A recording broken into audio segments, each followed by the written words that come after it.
వేదిక పైన ఉన్న పెద్దలందరికీ పేరు పేరున నా హృదయపూర్వక నమస్కారాలు. ఇప్పుడే రాము అంటున్నాడు శ్రీకృష్ణుడు అని చెప్పా, ఇంట్లో గొడవ పెడతావు స్వామి నువ్వు అని.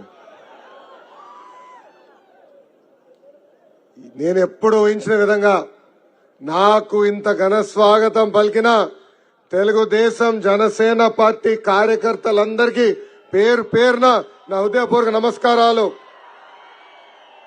గత 4 సంవత్సరాలు 10 నెలలుగా ఎత్తిన పసుపు జెండా దించకుండా మడిమ తిప్పకుండా తెలుగుదేశం పార్టీకి కాపలా కాసిన మా పసుపు సైన్యానికి పేరు పేరున నా హృదయపూర్వక నమస్కారాలు. ఉత్తరాంధ్ర అమ్మ లాంటిది. అమ్మ ప్రేమకి కండిషన్ ఉండదు. ఉత్తరాంధ్ర ప్రజల ప్రేమకు కూడా కండిషన్ ఉండదు. చంద్రబాబు నాయుడు గారు ముఖ్యమంత్రిగా ఉన్నప్పుడు ఉత్తరాంధ్రాన్ని జాబ్ క్యాపిటల్ ఆఫ్ ఇండియాగా తీర్చిదిద్దితే ఈ జగన్ ముఖ్యమంత్రి అయిన తర్వాత ఉత్తరాంధ్రాన్ని గంజాయి క్యాపిటల్ ఆఫ్ ఇండియాగా తీర్చిదిద్దాడు. ఉత్తరాంధ్ర ఊపే వేరు. పోరాటానికి పౌరుషానికి మారు పేరు శ్రీకాకుళం జిల్లా. గరిమెల్ల సత్యనారాయణ గారు, సర్దార్ గౌతు లచ్చన్న గారు, ఎర్రం నాయుడు గారు జన్మించిన నేల ఈ శ్రీకాకుళం నేల. ఇంత పవిత్రమైన నేలపై ఈ రోజు మాట్లాడతాం నా అదృష్టంగా నేను భావిస్తున్నాను. ఈ మధ్యన జగన్ ని చూస్తే జాలేస్తుంది. పద్దాక నేను సిద్ధం అంటాడు. జైలుకి వెళ్ళేదానికి సిద్ధమా? చేసిన తప్పులకి 2 నెలలు ఓపిక పట్టు, మేమందరం కలిసిగట్టుగా మిమ్మల్ని జైలుకి పంపించే బాధ్యత తీసుకుంటాం. మనం చూసాం, ఒక బీసీ బిడ్డ అమర్నాథ్ గౌడ్ ని అతి కిరాతకంగా కొట్టి తగలబెట్టి చంపేశారు వైకాపా నాయకులు. అంటే మా బీసీ బిడ్డలపై దాడి చేసేదానికి మీరు సిద్ధమా అని జగన్ నేను ప్రశ్నిస్తున్నా. ఒక దళిత డాక్టర్ సుధాకర్ గారు కేవలం కోవిడ్ సమయంలో పీపీ కిట్ అడిగినందుకు ఏకంగా పిచ్చోడు చేసి చంపేశాడు ఈ జగన్. ఇలా దళితులు చంపేదానికి మీరు సిద్ధమా అని ఈ సభాముఖంగా ప్రశ్నిస్తున్నా. అంతేకాదు, మైనారిటీ బాలిక మిస్బా అద్భుతంగా చదువుతుంది, వైకాపా నాయకుడు కూతురు 2nd ర్యాంక్ వస్తుందని ఆ మిస్బాకి టీసీ ఇచ్చి పంపించేశాడు. అది తట్టుకోలేక మిస్బా ఆత్మహత్య చేసుకుంది. ఇలా మైనారిటీ బాలికల్ని ఆత్మహత్య చేసుకునే విధానం పంపించేదానికి మీరు సిద్ధమా అని సభాముఖంగా అడుగుతున్నా. లేదంటే రాష్ట్రాన్ని సర్వనాశనం మళ్లీ చేసేదానికి మీరు సిద్ధమా అని జగన్ నేను సూటిగా ప్రశ్నిస్తున్నా. ఈ మధ్యన జరిగిన 3 సంఘటనలు మీకు చెప్పాలి. విశాఖపట్నంలో వైకాపా నాయకులు చేస్తున్న కుంభకోణానికి అడ్డుపడ్డాడని విశాఖపట్నం తహసీల్దార్ రామయ్యని ఏకంగా కొట్టి చంపేశారు వైకాపా నాయకులు. అంతెందుకు, బాపట్ల జిల్లాలో ఒక రైతు భరోసా కేంద్రంలో పనిచేస్తున్న అగ్రికల్చర్ అసిస్టెంట్ పూజిత పాపం చెల్లమ్మ ఆత్మహత్య చేసుకుంది. దానికి కారణం ఈ వైకాపా నాయకులు. ఆర్బికే కేంద్రాలకి వెళ్లి అక్కడున్న ఎరువుల్ని ఎత్తుకుని వెళ్ళిపోయారు. డబ్బుల్ని పూజితని కట్టమన్నారు. అది తట్టుకోలేక చెల్లమ్మ ఆత్మహత్య చేసుకుంది. పక్కనే ఉన్న విజయనగరం జిల్లాలో ఏకంగా పంచాయతీరాజ్ డిపార్ట్మెంట్ కి చెందిన జేఈ రామకృష్ణ గారు అదే ఫ్యాన్ కి ఉరేసుకుని చనిపోయాడు. ఆయన చేసిన తప్పు ఏం లేదు. వైకాపా నాయకులు వెళ్ళి అక్కడ ఉన్న ఇనప సిమెంట్ ని దొంగతనం చేసి వెళ్ళిపోయారు. ఆ డబ్బులు ఆయన్ని కట్టమని చెప్పారు. ఇలా అధికారులకే ఇలాంటి పరిస్థితి వస్తే ఇంకా సామాన్యుల పరిస్థితి ఆంధ్ర రాష్ట్రంలో ఎలా ఉందో ఒక్కసారి మనందరం ఆలోచించాల. ఈ మధ్య జగన్ ఒక కొత్త నాటకం మొదలు పెట్టాడు. ఆ నాటకం పేరు డిఎస్సి. ఎన్నికల ముందల 2,30,000 పెండింగ్ పోస్టులు భర్తీ చేస్తున్నాడు. గెలిచిన వెంటనే మొదటి సంవత్సరంలో మెగా డిఎస్సి ద్వారా ఉపాధ్యాయుల పోస్టులు భర్తీ చేస్తారని మాట ఇచ్చి మడమ తిప్పాడు జగన్. 23,000 ఉపాధ్యాయుల పోస్టులు భర్తీ చేస్తా అన్నాడు. అధికారంలోకి వచ్చిన తర్వాత కేవలం 18,000 పోస్టులు భర్తీ చేస్తా అన్నాడు. ఇప్పుడు 117 జియో తీసుకొచ్చి స్కూల్ రేషనలైజేషన్ పేరుతో కేవలం 6,000 డిఎస్సి పోస్టులు, అది కూడా ఎన్నికలు వస్తున్నాయని ఇప్పుడు విడుదల చేశారు. ఇక్కడ ఉన్న నిరుద్యోగ యువకులు గుర్తుపెట్టుకోవాలి. ఆనాడు విశ్వవిఖ్యాత నట సార్వభౌమ స్వర్గశ్రీ నందమూరి తారక రామారావు గారు కానీ చంద్రబాబు గారు కానీ కలిసి 1,70,000 టీచర్ పోస్టులు విడుదల చేశారు. ఈ సభాముఖంగా నేను హామీ ఇస్తున్నా, 2 నెలలు ఓపిక పట్టండి, మన ప్రభుత్వం వస్తుంది, ప్రతి సంవత్సరం డిఎస్సి పోస్టులు ఇస్తాం. ఒక పద్ధతి ప్రకారం అన్ని పోస్టులు భర్తీ చేసే బాధ్యత కూడా మేము తీసుకుంటాం. జగన్ పదే పదే పేదవాడు అంటాడు. ఇనేదాన్ని కూడా వింతగుంది. ఆయనకు ఒక జబ్బు ఉందండి. ఆ జబ్బు పేరు మైథోమేనియా సిండ్రోమ్. గూగుల్లో కొట్టి చూడండి, మైథోమేనియా సిండ్రోమ్. ఆ జబ్బు లక్షణాలు ఏంటో తెలుసా? ఉంది లేనట్టు, లేనిది ఉన్నట్టు చెప్తాం. మిమ్మల్ని అందరిని అడుగుతున్నా, సాక్షి టీవీ ఉన్నవాడు పేదవాడు అవుతాడా?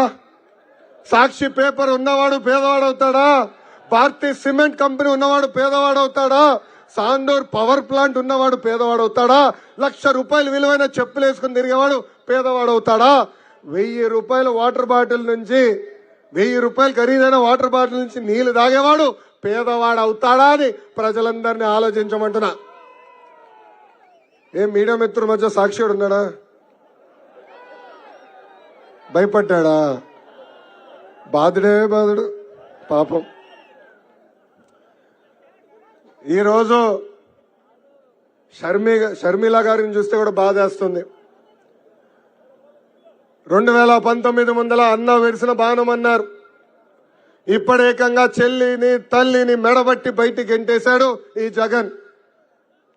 ఈరోజు ఏకంగా షర్మిల గారు సునీత గారు బయటకు వచ్చి మాకు ప్రాణహాని ఉందని చెప్పే పరిస్థితికి వచ్చారంటే ఇంకా ఆంధ్ర రాష్ట్రంలో ఉన్న మహిళల పరిస్థితి ఎలా ఉందో ఒక్కసారి ఆలోచించాలి. నా పాదయాత్రలో నేను ఒకటి తెలుసుకున్నా, జగన్ ఒక అద్భుతమైన కటింగ్ ఫిట్టింగ్ మాస్టర్. ఏంటది? Cutting fitting master. ఆయనకి 2 బటన్లు ఉన్నాయండి. బల్ల పైన మీకు గంపడే బొలుగు బటన్, కానీ బల్ల కింద ఇంకో బటన్ ఉంటుంది, ఎర్ర బటన్. బల్ల పైన బటన్ నొక్కుతాడు, అకౌంట్లో 10 రూపాయలు పడుతుంది. అదే క్షణం బల్ల కింద బటన్ నొక్కుతాడు, అకౌంట్ నుంచి 100 రూపాయలు పోతుంది. ఎలా పోతుందో చెప్పాలి కదా. 9 సార్లు కరెంటు ఛార్జీలు పెంచి బాధుడే బాధుడు, 3 సార్లు ఆర్టీసీ ఛార్జీలు పెంచి బాధుడే బాధుడు. అదేవిధంగా పెట్రోల్ డీజిల్ ధరలు పెంచారు, గ్యాస్ ధర పెంచారు, ఇంటి పన్ను పెంచారు, చెత్త పన్ను పెంచారు. రేపు ఇంట్లో కుక్క ఉంటే కుక్క పన్ను కూడా వేస్తాడు ఈ జగన్. ఇక్కడున్న కార్యకర్తలందరికీ తెలుస్తున్నా, మీరు ఊరూరు తిరిగినప్పుడు గడప గడప దొక్కినప్పుడు ప్రజలు కూడా చెప్పండి, వాలంటీర్ వాసు మళ్ళీ ఇంటికి వస్తాడు, ఒక గొట్టం తీసుకొస్తాడు, ఉఫ్ అని ఊదమంటాడు, ఊదద్దని చెప్పండి. పొరపాటున ఊదితే అమ్మా ఇంత గాలి పీల్చుతున్నారని గాలి పైన కూడా పన్నేస్తాడు ఈ జగన్. ఇంకా కటింగ్ మాస్టర్ అని చెప్పా కదా, అన్న క్యాంటీన్ కట్, పెళ్లి కానుక కట్, చంద్రన్న బీమా కట్, విదేశీ విద్య cut, school fee reimbursement cut, 6 లక్షల వృద్ధులకు రావాల్సిన pension cut, drip irrigation cut, ఇట్లా 100 సంక్షేమ కార్యక్రమాలు భారతదేశంలోనే ఏ ముఖ్యమంత్రి కట్ చేయని విధంగా కట్ చేశాడు ఈ జగన్. ఈ రోజు వాలంటీర్ వాసు ప్రతి గడపకు వచ్చి సంక్షేమ కార్యక్రమాలు తెలుగుదేశం పార్టీ రద్దు చేస్తుందని ప్రచారం చేస్తున్నారు. వాళ్ళని అడుగుతున్నా, అసలు సంక్షేమం ఆంధ్ర రాష్ట్రానికే పరిచయం చేసిన పార్టీ తెలుగుదేశం పార్టీ. ఆనాడు అన్న ఎన్టీఆర్ 2 రూపాయలకే కిలో బియ్యం ఇచ్చారు, జనతా వస్త్రం తీసుకొచ్చారు, హార్స్ పవర్ మోటార్ 50 రూపాయలకే ఆనాడు అందించారు. అదే మన నాయకుడు చంద్రబాబు నాయుడు గారు ముఖ్యమంత్రి అయిన తర్వాత తెలుగింటి ఆడపడుచులు కట్టపోయిల పైన ఉండకూడదని దీపం పథకం ద్వారా ఉచితంగా గ్యాస్ కనెక్షన్లు ఆనాడు అందజేశారు.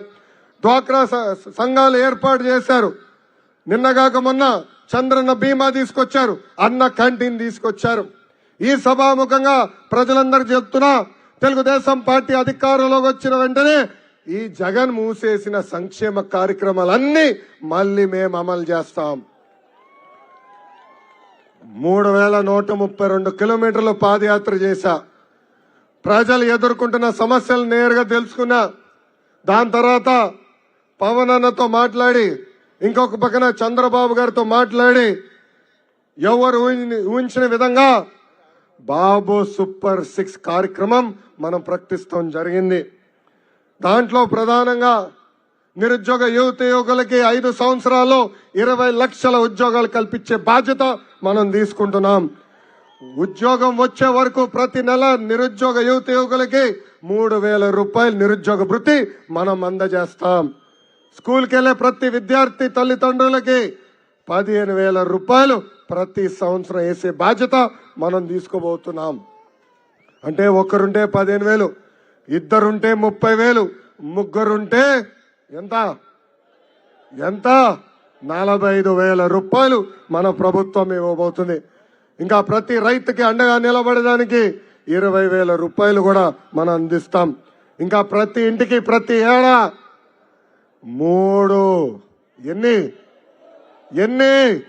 3 గ్యాస్ సిలిండర్లు ఉచితంగా మనం ఇవ్వబోతున్నాం. ఇంకా 18 సంవత్సరాల నుంచి 59 సంవత్సరాల వయసు కలిగిన మహిళలకి ప్రతి నెల 1,500 రూపాయలు మన ప్రభుత్వం ఇవ్వబోతుంది. అంటే సంవత్సరానికి 18,000 రూపాయలు, 5 సంవత్సరాల్లో 90,000 రూపాయలు మనం ఇవ్వబోతున్నాం.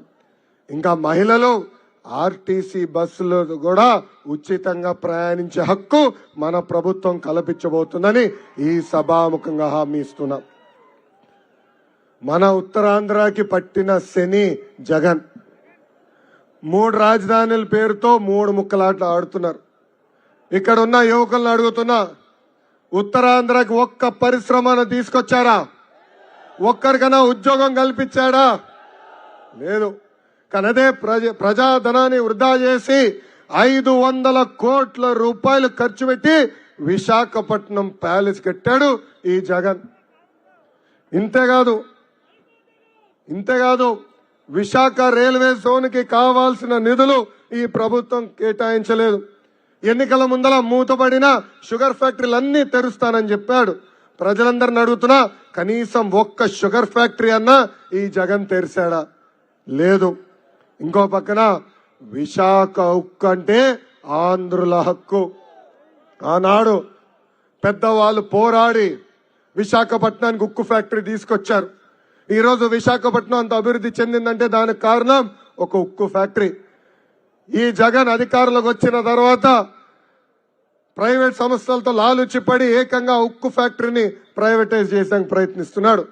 ప్రజలందరూ తెలుపుతున్నాను, అవసరం వస్తే రాష్ట్ర ప్రభుత్వమే ఆ ఉక్కు ఫ్యాక్టరీ కొనుగోలు చేసి మన దగ్గరనే పెడుతుందని ఈ సభాముఖంగా తెలుపుతున్నాం. ఇంకా శ్రీకాకుళం జిల్లాకు వచ్చినప్పుడు 60 ప్రధాన హామీలు ఇచ్చాడు ఈ జగన్. పెండింగ్ ప్రాజెక్టులన్నీ పూర్తి చేస్తా అన్నాడు. చేశాడా? ఒక్క ప్రాజెక్ట్ అన్న పూర్తి చేశాడా? Vamsadhara, Thotapalli right and left canal పనులు పూర్తి చేస్తా అన్నాడు. నాగావళి కరకట్ట పనులు కూడా పూర్తి చేస్తానని హామీ ఇచ్చాడు. కనీసం ఆ పనులు కూడా ప్రారంభించలేదు. అసలు ఉత్తరాంధ్రాన్ని అభివృద్ధి చేసింది తెలుగుదేశం పార్టీ. వంశధార, నాగావళి 2 నదుల్ని అనుసంధానం చేసిన ఘనత మన పార్టీ తెలుగుదేశం పార్టీది. రోడ్లు, బ్రిడ్జ్లు, తాగునీటి ప్రాజెక్టులు, హాస్పిటల్, ఉద్దానం కిడ్నీ వ్యాధులకి డయాలసిస్ కేంద్రాలు, ఆనాడు పెన్షన్ కూడా అందజేసింది తెలుగుదేశం పార్టీ. హుదూద్, తిట్లీ తుఫాన్ వస్తే యుద్ధ ప్రాతిపదికంగా ప్రజల దగ్గరికి మనం వెళ్ళాం, వాళ్ళకి అండగా నిలబడ్డాం. ఎవ్వరు ఊహించిన విధంగా 2 వారాల్లో నష్టపరిహారం కూడా అందజేస్తాం జరిగింది. ఇంకా తిక్కలి నియోజకవర్గం అంటేనే తెలుగుదేశం పార్టీ కంచుకోట. అన్న ఎన్టీఆర్ ఆనాడు 1994లో టెక్కలి నుంచి పోటీ చేసి గెలిచారు. ఆ ఘన చరిత్ర ఈ రోజు అచ్చెన్నాయుడు గారు ముందరికి తీసుకెళ్తున్నారు. 5 సార్లు ఎమ్మెల్యేగా చేశారు. ఇప్పుడు టెక్కలికి తొందరలోనే హ్యాట్రిక్ కొట్టబోతున్నారని ఈ సభాముఖంగా కార్యకర్తలు తెలుపుతున్నాం. 2014 నుంచి 2019 వరకు 5 సంవత్సరాలు దాదాపు 2,000 కోట్ల రూపాయలు ఖర్చు పెట్టి టెక్కల్ని అభివృద్ధి చేశాం. నేను పంచాయతీరాజ్ గ్రామీణాభివృద్ధి శాఖ మంత్రిగా ఉన్నప్పుడు నేను రివ్యూ చేసేవాడిని. శ్రీకాకుళం జిల్లా ఉపాధి హామీ మెటీరియల్ ఎక్కడన్నా ఖర్చు పెట్టారంటే అది తెక్కలి నియోజకవర్గంలో. యుద్ధ ప్రాతిపదికగా రోడ్లు వేశారు, సీసీ రోడ్లు వేశారు, బీటీ రోడ్లు కూడా ఆనాడు వేస్తాం జరిగింది. ఒక టెక్కలి నియోజకవర్గాన్ని ఆంధ్ర రాష్ట్రానికి ఒక రోల్ మోడల్ గా ఆనాడు తీర్చిదిద్దారు. ఇంకా చేయాల్సిన పనులు కూడా చాలా ఉంది. పెద్దలు కోరినట్టు తప్పనిసరిగా వంశధార మెయిన్ కెనాల్ లైనింగ్ పనులు పూర్తి చేసే బాధ్యత రాబోయే 2 నెలల తర్వాత మన ప్రభుత్వం తీసుకుంటుందని సభాముఖంగా తెలుపుతున్నాం. అంతేకాదు ఆనాడే తాగునీటి సమస్య ఉన్నప్పుడు ఎర్రంనాయుడు గారు డబ్బులు కేటాయించి ఇంటికి కుళాయి అందజేశారు. జనాభా పెరిగింది, ఇంకా ప్రాజెక్ట్ తీసుకురావాలి. ఇప్పటికీ మేనిఫెస్టోలో స్పష్టంగా చెప్పాం, మన ప్రభుత్వ అధికారంలోకి వచ్చిన మొదటి 5 సంవత్సరాల్లో ప్రతి ఇంటికి ఉచితంగా సురక్షితమైన తాగునీరు నీటి కుళాయి ద్వారా అందించే బాధ్యత మనం తీసుకుంటున్నాము. ఇంకా రైతు బజార్లు కూడా ఏర్పాటు చేయాల్సిన అవసరం ఉంది. పెండింగ్ లో ఉన్న సాగునీటి ప్రాజెక్టులన్నీ యుద్ధ ప్రాతిపదికంగా పూర్తి చేస్తాం. వలసలు లేని ఉత్తరాంధ్రగా మా ఎజెండా పెట్టుకుని ముందలకెళ్తామని సభాముఖంగా తెలుపుతున్నాం. ఉత్తరాంధ్రకు సెజ్ ఏర్పాటు చేస్తాం, పెద్ద ఎత్తున పరిశ్రమలు తీసుకొస్తాం. దాని తర్వాతనే మీ దగ్గరకు వచ్చి మళ్ళీ నేను ఓటు అడుగుతానని ఈ సభాముఖంగా ప్రజలకి నేను హామీ ఇస్తున్నా. ఇంకా తెలుగుదేశం పార్టీ బలం, తెలుగుదేశం పార్టీ కార్యకర్తలు. నాకు అక్క చెల్లెలు లేరు, అన్న తమ్ముడు లేరు, కానీ అన్న ఎన్టీఆర్ నాకు 60 లక్షల అక్క చెల్లెళ్ళు, పెద్దమ్మ చిన్నమ్మలు, అన్న తమ్ముళ్ళు ఇచ్చారు. కార్యకర్తల పార్టీ అంటే భారతదేశంలో గుర్తొచ్చే పార్టీ మన పార్టీ తెలుగుదేశం పార్టీ. అందుకే 2014లో ఏ పార్టీలో లేని విధంగా కార్యకర్తలకు ఒక ప్రత్యేక సంక్షేమ నిధి ఏర్పాటు చేశాం. ఈ రోజు ఈ సభాముఖంగా తెలుపుతున్నా, దాదాపు 100 కోట్ల రూపాయలు ప్రమాద బీమా ద్వారా కార్యకర్తల కుటుంబాలను ఆదుకున్నాం. కార్యకర్తలు ఎవరన్నా చనిపోతే వాళ్ళ కుటుంబాలని చదివిస్తుంది మన తల్లి భువనేశ్వరి గారు. వైకాపాలో కార్యకర్తలు పట్టించుకునే నాదుడే ఉన్నాడా? వాళ్ళ సొంత పార్టీ నాయకులే వాళ్ళ కార్యకర్తల పైన కేసులు పెట్టే పరిస్థితి ఈ రోజు చూస్తున్నాం. అసలు ఆ పసుపు జెండా చూస్తేనే మనకు ఒక ఎమోషన్, ఒక పౌరుషం. ఆ జెండా పట్టుకుని ఎవరిని ఎదురొస్తే అదే కర్ర తీసుకుని తరిమి తరిమి కొట్టే సత్తా మనకు ఉంది. గత 4 సంవత్సరాలు 10 నెలలుగా మన్ని అన్ని రకాలుగా వేధించారు, అన్ని రకాలుగా కేసులు పెట్టారు. అచ్చెన్న గారి పైన 11 కేసులు పెట్టారు, నా పైన బంపర్ ఆఫర్ 22 కేసులు పెట్టారు. ఎస్సీ ఎస్టీ కేసు పెట్టారు, అటెంప్ట్ మర్డర్ కేసు పెట్టారు. కానీ జగన్కి చెప్పా, ఈ లోకేష్ తగ్గేదే లేదు. 53 రోజులు ఏం తప్పు చేయని చంద్రబాబు నాయుడు గారిని రాజమండ్రి జైల్లో బంధించారు. ముందల 3000 కోట్ల కుంభకోణం అన్నారు, తర్వాత 270 కోట్ల కుంభకోణం అన్నారు, ఇప్పుడు 27 కోట్ల రూపాయలు కుంభకోణం అంటున్నారు. అరే వాళ్ళు సవాల్ ఇస్తున్నా, మీకు దమ్ము ధైర్యం ఉంటే ఆ అవినీతి ఆరోపణలు చర్చించడానికి నేను సిద్ధం, మీ జగన్ సిద్ధమా అని అడుగుతున్నా. ఏం తప్పు చేయలేదు మేము, నీతి నిజాయితీకి మారు పేరు తెలుగుదేశం పార్టీ. అందుకే మేమేనాడు తగ్గలేదు. ఒక అవినీతి పరుడు జైలుకి వెళ్తే రోజుకొక కుంభకోణం బయటపడుతుంది. అలాంటిది మన నాయకుడు చంద్రబాబు నాయుడు గారిని జైలుకి పంపిస్తే రోజు ఆయన చేసిన మంచి కార్యక్రమాలు బయటకు వచ్చినాయి. దాదాపు 100 దేశాల్లో ఆయనకు అనుకూలంగా ధర్నాలు చేశారు.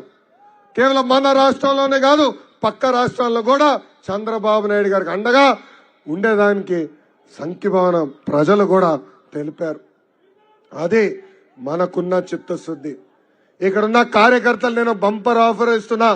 2019 నుంచి 24 వరకు ఎవరిపైన అయితే ఎక్కువ కేసులున్నాయో అంత పెద్ద నామినేటెడ్ పోస్ట్ ఇచ్చే బాధ్యత నేను వ్యక్తిగతంగా తీసుకుంటా.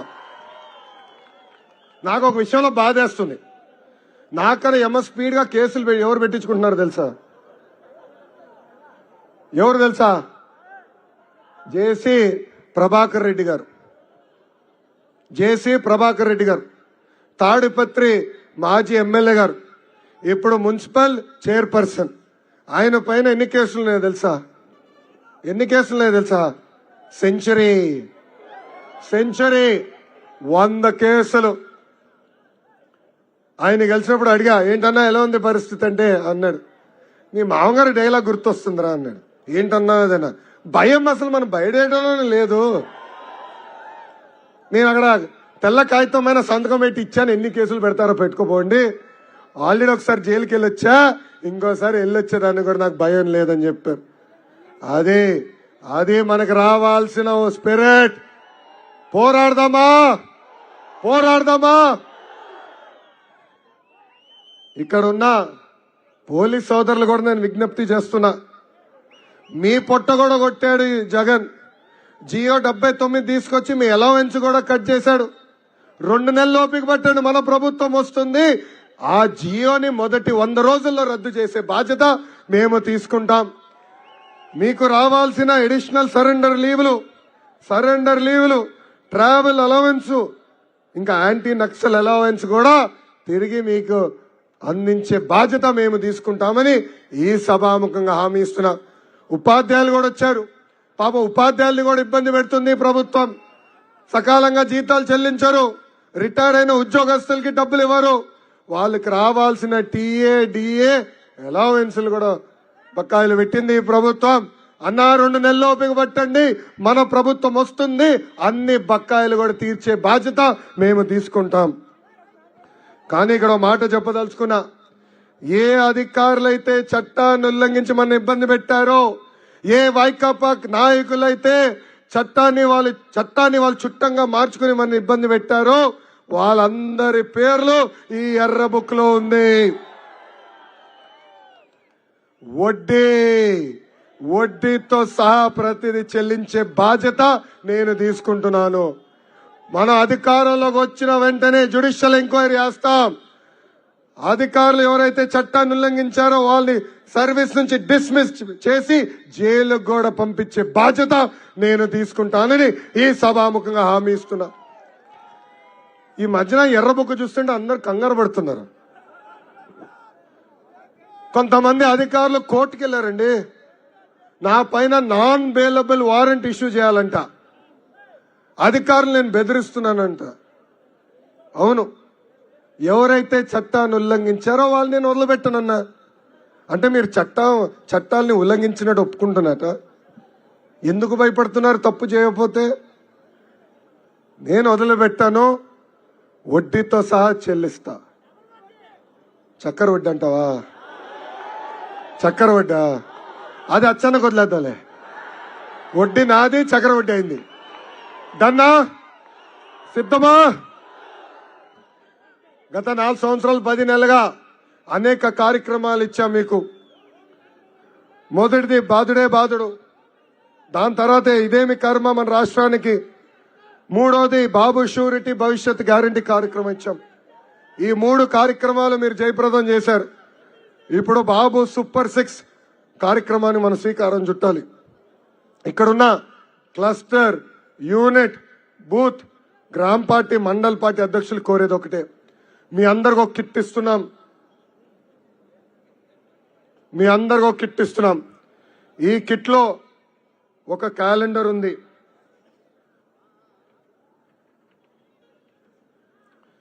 ఈ క్యాలెండర్ ఒక పక్కన మన బాబు సూపర్ 6 ఉంది, ఇంకో పక్కన క్యాలెండర్ ఉంది.